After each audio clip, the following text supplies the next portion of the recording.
Saudara, Komisi Informasi Pusat atau KIP kemarin mengabulkan gugatan soal keterbukaan ijazah Jokowi. Dengan demikian, salinan ijazah yang digunakan Jokowi dalam pencalonan Presiden RI adalah informasi terbuka untuk publik. Lalu apa implikasi dari putusan KIP ini dan bagaimana dampaknya terhadap proses hukum kasus ijazah Jokowi di Polda Metro Jaya? Kita ulas malam hari ini bersama pemohon keterbukaan ijazah Jokowi di KIP, Bona Tua Silalahi. Bang Bona, selamat malam. Udah lega ya Bang ya diterima nih kemarin sama KIP? Lega banget. Lega banget. Ada juga relawan Jokowi, Prabowo Gibran, David Pajung. Bang David, selamat malam. Malam, Mbak Audrey. Dan ada juga hadir melalui sambungan virtual Ketua KIP periode 2009-2013, Ahmad Alamsyah Saragih. Pak Alamsyah, selamat malam. Ya, selamat malam. Sorry kalau suara kecil ya. Aman. Oke, saya mau nanya dulu sebagai pihak pemohon. Kemarin KIP ini sudah memutuskan memerintahkan agar KPU sebagai pihak termohon menyerahkan salinan ijazah Presiden ke-7 RI Joko Widodo kepada Anda, Bang Bona, sebagai pihak pemohon. Pertanyaannya, 1 hari setelah putusan, sudah diterima belum salinan ijazah Presiden ke-7 RI Joko Widodo? Belum. 14 hari setelah putusan baru nanti diserahkan kalaupun mereka tidak KPU tidak melanjutkannya ke petun. Kalau melanjutkan ya bisa jadi lain cerita seperti itu. Jadi Anda nunggu ini sekarang? Nunggu. Kemarin pada saat diketok palu sudah ada putusan dari KIP, Anda sebenarnya sudah memprediksi atau sebenarnya ini di luar dugaan nih bahwa KIP akan mengabulkan gugatan Anda? Sebenarnya apa ya, hakim KIP, majelis komisioner KIP itu sebenarnya berpihak kepada keterbukaan informasi publik. Jadi dia itu akan mengejar informasi ini pertama kan dikuasai atau tidak. Kalau dikuasai, diberi atau tidak. Kalau tidak, dikecualikan atau tidak. Kalau tidak dikecualikan, ya kenapa ditahan? Dikasih aja. Dari persidangan itu, sepanjang perjalanan kami ada 5 kali pertemuan, itu sama sekali tidak ada indikasi bahwa itu diberikan karena dikecualikan dan terbukti oleh hasil uji konsekuensi memang itu dikecualikan. Misalnya tanda tangan, tidak ada undang-undang yang membilang tanda tangan rahasia. Apalagi tanda tangan itu pejabat publik yang semua orang sudah pada tahu. Jadi itu tidak mengejutkan seperti itu. Dan pada saat Anda sebagai pihak pemohon yang Anda mohonkan adalah untuk keterbukaan poin-poin di dalam ijazah yang kemarin itu sempat tidak terlihat seperti misalnya tanggal, tanda tangan, nomor. Mungkin ada 2 sebenarnya ya. Biar kita terangkan clearkan bahwa yang saya mohonkan ke KPU itu ke KIP itu pertama adalah ijazah tahun 2014. Yang belum dikasih. Terus berita-berita acara verifikasi yang belum dikasih. Baru yang terakhir tadi yang ijazah 2019 tapi diblurkan, dikaburkan. Nah, yang 2 ini sudah diberikan pada saat proses mediasi. Kan dibaca komisionernya juga ada hasil mediasi. Nah, yang untuk yang ketiga ya, itu ada 9 item yang disembunyikan. Nah, akhirnya di mediasi saya minta bilang, tak usah 9, 3 aja deh saya bilang. Apa itu 3? Tanda tangan rektor, tanda tangan dekan, dan tanda tangan dekan yang melegalisasi. Cuman itu, tapi itu pun tidak diberikan. Sebenarnya diberikan tapi tidak boleh disalin, hanya dilihat saja. Ya untuk apa juga. Jadi akhirnya saya maju terus, mediasi saya tempur terus. Kita harus bisa mendapatkan salinannya, bukan hanya melihat seperti itu. Kenapa sih harus mendapatkan salinan, Bang? Alasannya apa? Apakah karena penasaran atau karena memang mendukung upaya dari Mas Roy Suryo untuk membuktikan bahwa ijazah Pak Jokowi ini tidak benar? Atau yang bagian mana ya? Kebetulan kan aku S2 S3-nya kebijakan publik ya. Dan juga aktivis keterbukaan informasi publik. Nah, begitu aku tahu ini adalah masalah pejabat publik, maka dia mau tidak mau harus terikat pada hukum-hukum publik. Yaitu Undang-Undang Keterbukaan Informasi Publik, Undang-Undang Pelayanan Publik. Jadi berangkat karena keresahan, bukan karena mendukung yang dilakukan Mas Roy ini untuk menuding? Pasti karena ada permasalahan publik. Tapi karena ada permasalahan publik sudah lama, jadi aku buat sebuah penelitian. Penelitian itu mau nggak mau saya harus buat hipotesis.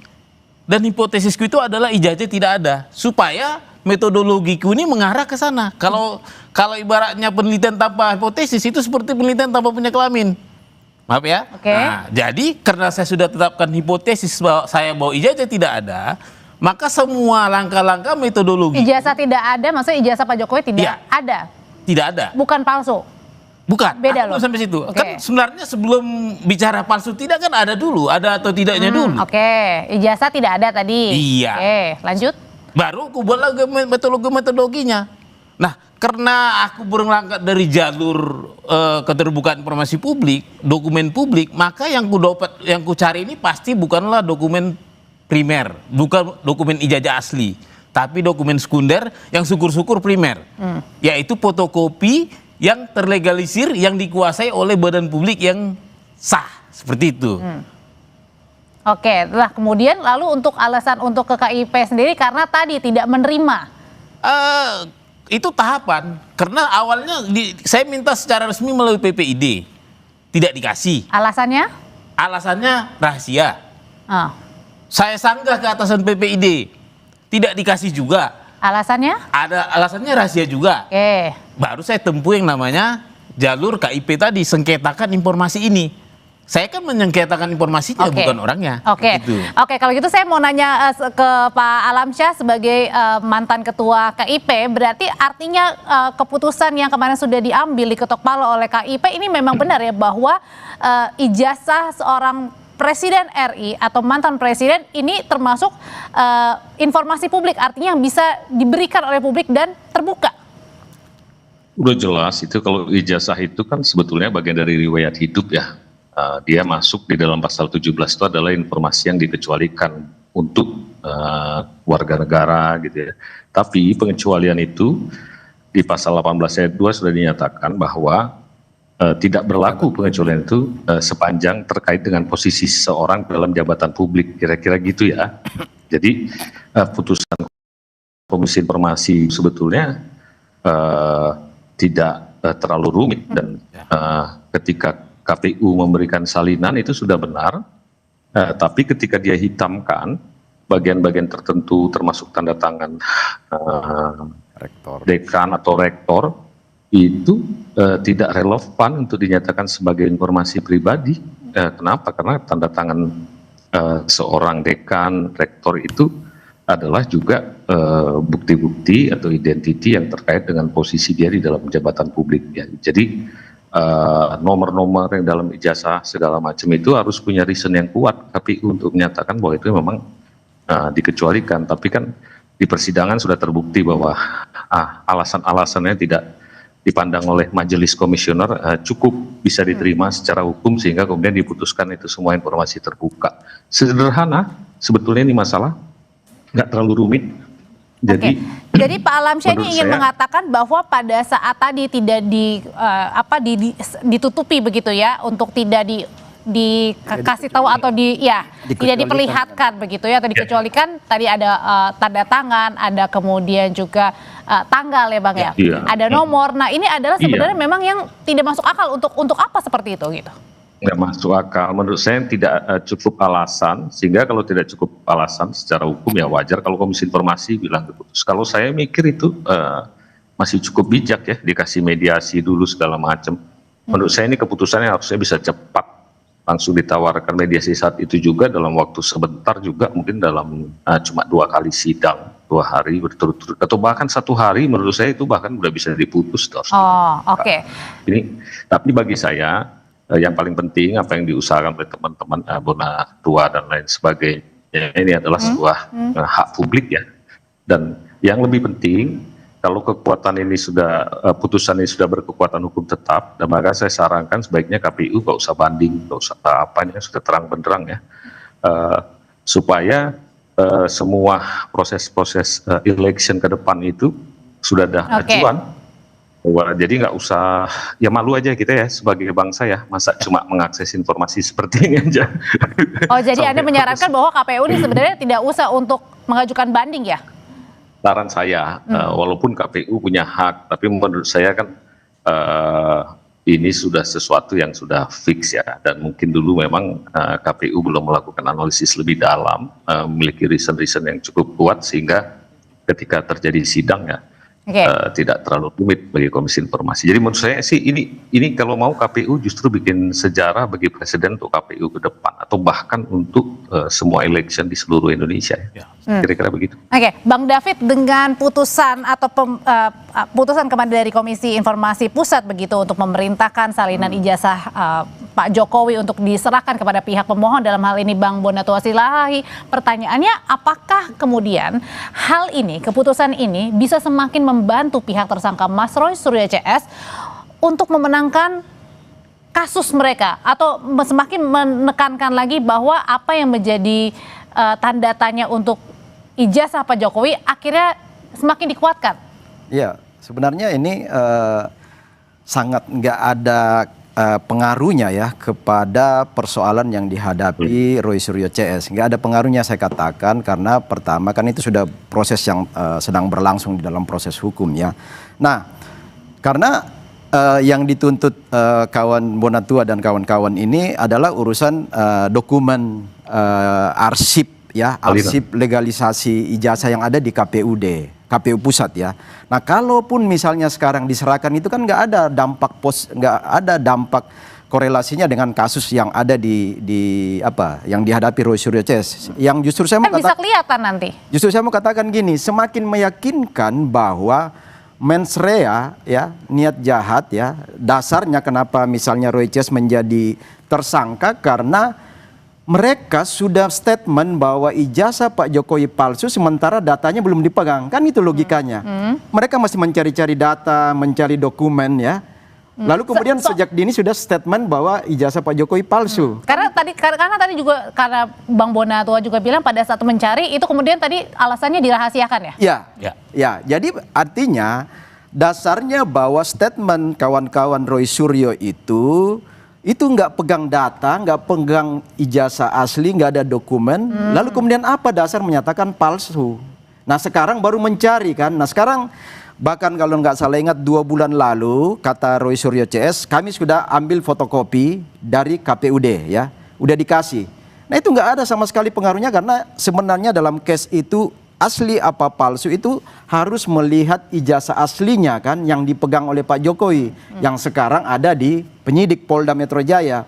Jadi apa yang dicari selama ini itu tidak ada korelasi dengan kasus yang menjerat Roy CS. Nah, sekarang gini, justru saya salut kepada saudara Bonatua dan kawan-kawan, karena maksud baik dia adalah sebagai pengamat kebijakan publik ingin mengetahui apakah ijazah itu ada atau tidak. Pertama itu tadi.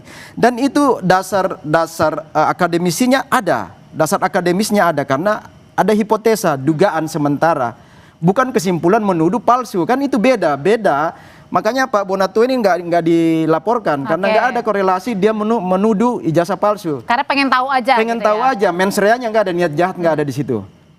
Sementara teman-teman Roy dan kawan-kawan itu kan ada mens rea, niat jahat, sudah menuduh palsu padahal data nggak punya, gitu loh logikanya. Oke, kalau gitu pertanyaan selanjutnya adalah ketika nanti salinan ijazahnya Pak Jokowi diberikan kepada Anda, Bang Bona, sebagai pemohon, apa yang akan Anda lakukan? Usai jeda ya, tetap bersama kami di Sapa Indonesia Malam.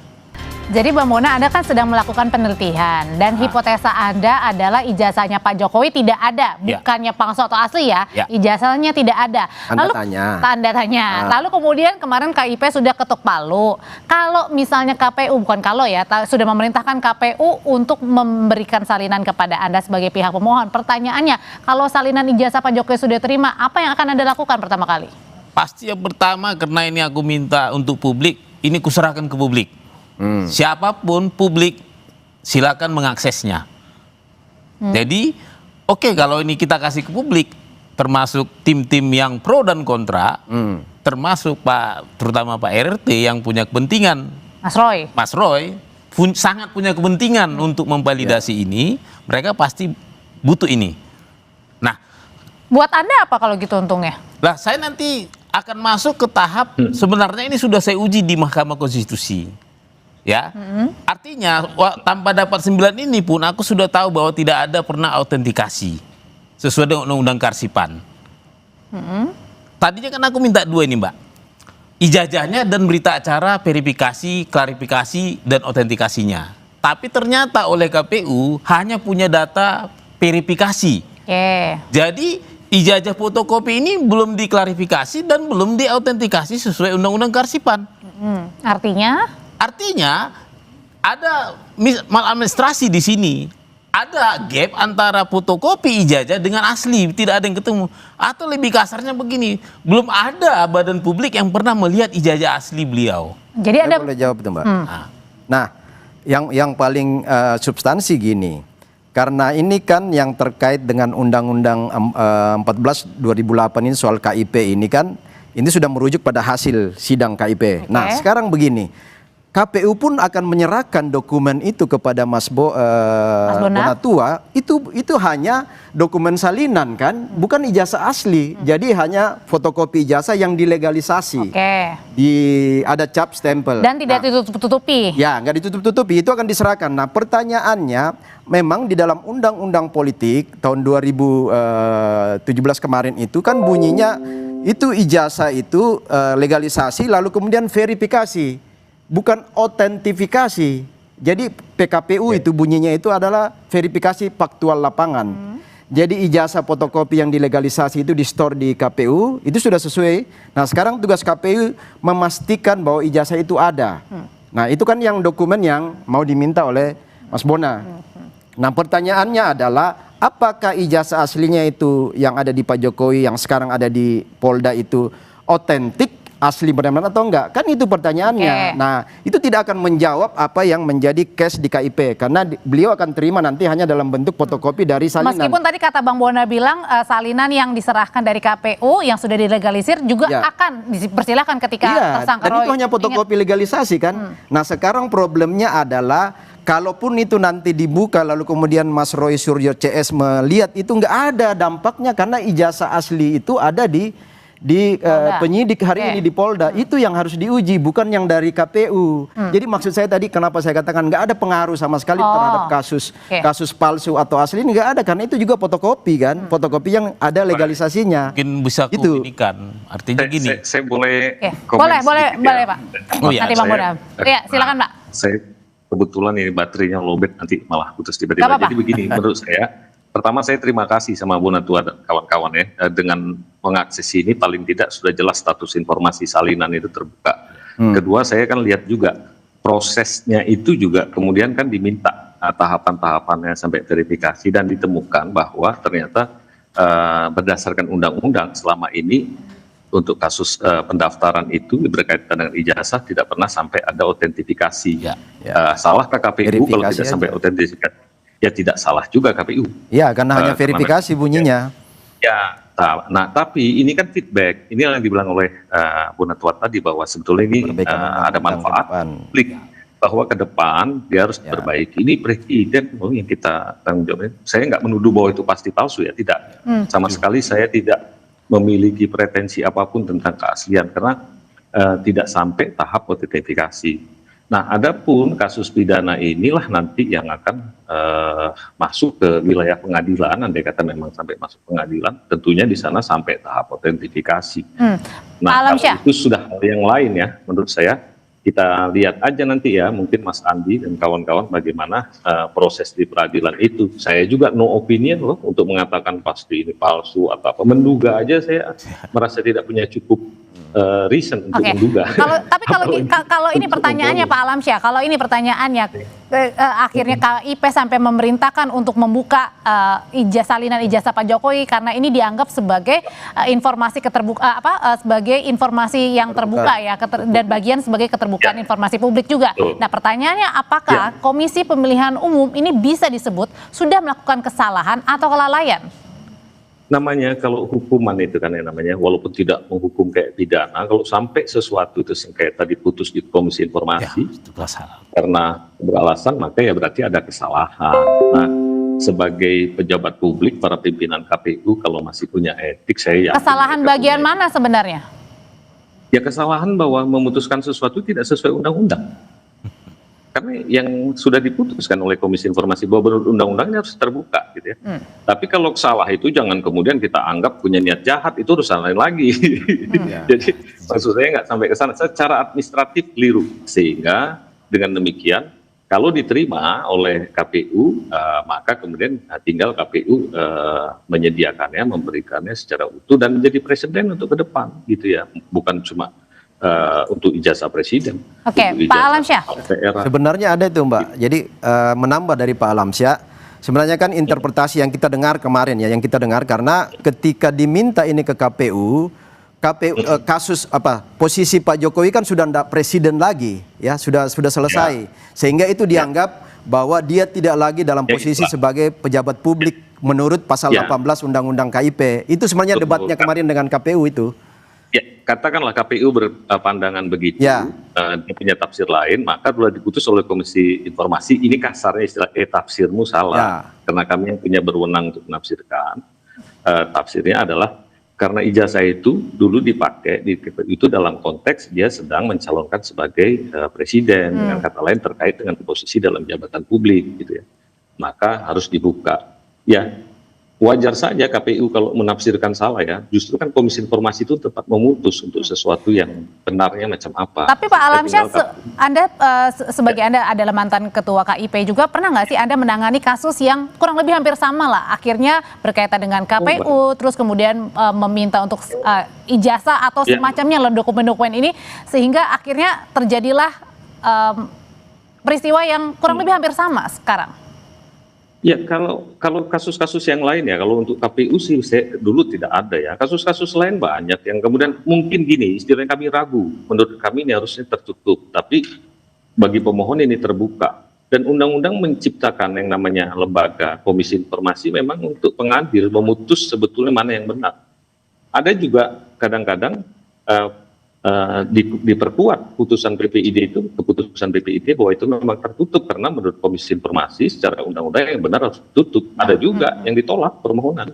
Jadi memang itulah fungsi Komisi Informasi. Jadi ketika ada dispute, perselisihan, beda tafsir gitu ya kan, nggak ada larangan orang untuk menafsirkan, tapi nanti ketika sampai di Komisi Informasi ya tafsir Komisi Informasi itulah yang harus jadi acuan. Berarti artinya adalah putusan ini juga bisa digunakan untuk pejabat-pejabat publik atau mantan pejabat publik lainnya? Ya sama, kalau sekarang saya kan dulu pernah jadi pimpinan ombudsman misalnya, ada orang yang mau minta, sekarang saya sudah tidak jadi pimpinan ombudsman. Dulu waktu Alamsyah punya ikut seleksi ombudsman, mana salinan ijazahnya? Ya pansel yang ada di Setnek, karena Setnek dulu yang di situ yang mengelola. Ya Setnek sebagai badan publik harus menyediakan. Kasih saja salinan ijazah saya itu, gitu kan. Dan ini kan sudah jadi presiden ya, sudah diputus oleh Komisi Informasi. Nah, ini mungkin jadi kita akan sampai pada tahap tidak lagi berselisih tentang salinan ijazah ini ya. Jadi mungkin sedikit Bu Audrey. Ya. Mungkin ya bagus nih Pak Alamsyah dan tadi Bung Bonatua. Jadi ini sebenarnya pembelajaran terhadap proses politik kita ke depan. Jadi misalnya soal undang-undang politik termasuk nanti rujukan-rujukan PKPU itu sudah harus bunyi. Misalnya bukan saja proses verifikasi faktual, tetapi proses autentifikasi pun seperti yang dimaksud oleh Pak Bonatua tadi bisa masuk ke undang-undang kita nanti, sehingga nggak akan ada lagi debat-debat seperti ini, nggak ada lagi fitnah-fitnah untuk menuduh seorang presiden itu memalsukan ijazah. Itu penting sebenarnya. Ini poin penting dari proses keterbukaan informasi publik ini. Oke, kalau gitu Bang Bonatua sebenarnya balik lagi ke pertanyaan awal. Kalau misalnya sudah diberikan, apa yang akan Anda lakukan? Anda dulu deh. Ya, baik. Terima kasih. Jadi yang saya peroleh itu data paling tidak data sekunder. Di atasnya ada primer dan ada asli. Jadi ini semua punya level analisis yang berbeda. Saya kurang sepakat juga dengan Bang David tadi. Kalau saya dapat data sekunder fotokopi bukan berarti tidak bisa dianalisis. Kita bisa analisis PON. Kita bisa analisis tanda tangan, ya kan? Kita bisa analisis itu nama-nama yang ada informasi yang di dalam itu kita bisa analisis. Maksudnya adalah Anda mencocokkan benar atau enggak? Kalau perlu Anda telepon ke yang bersangkutan gitu. Terus misalnya ini sederhana saja, analisis sederhana, analisis legalisir ya.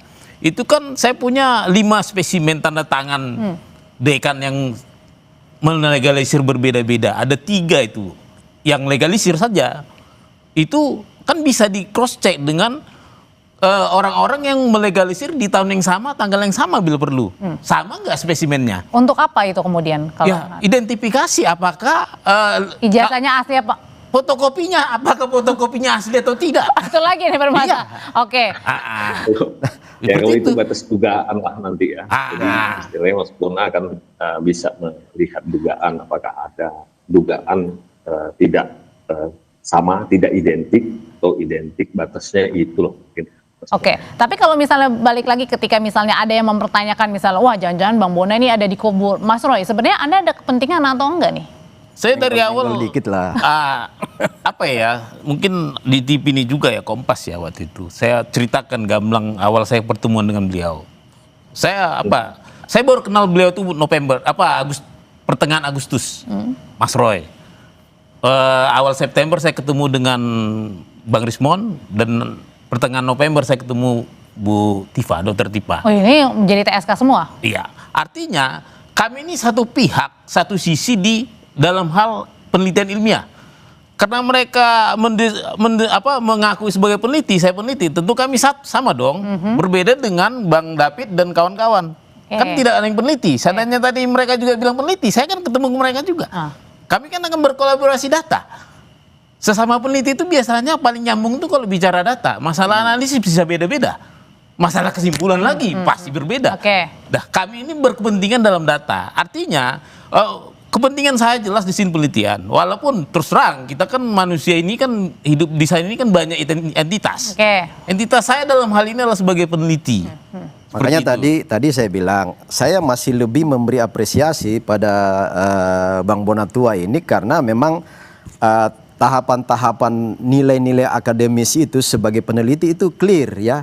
Ada hipotesa itu kan dugaan awal. Meskipun tadi ketemu juga dengan para ya, itu sangka. ketemu pada titik berikut. Kemudian ada variabel-variabel. Kan kalau dalam penelitian itu ada hipotesa, HO-nya apa, HA-nya apa. Variabel independennya apa, variabel dependennya apa, variabel yang mempengaruhi secara bebas itu apa. Kan itu semua. Nah, teman-teman Roy Case kan tidak melakukan hal-hal itu, langsung nuduh. Padahal terbukti bahwa setelah menuduh bahwa ijazah Pak Jokowi palsu baru mencari dokumen ke KPU. Kan itu yang terjadi kemarin. Ketika kami juga debat di sini bersama Mas Roy Suryo, dia baru mengatakan saya sudah dapat ini dari KPU.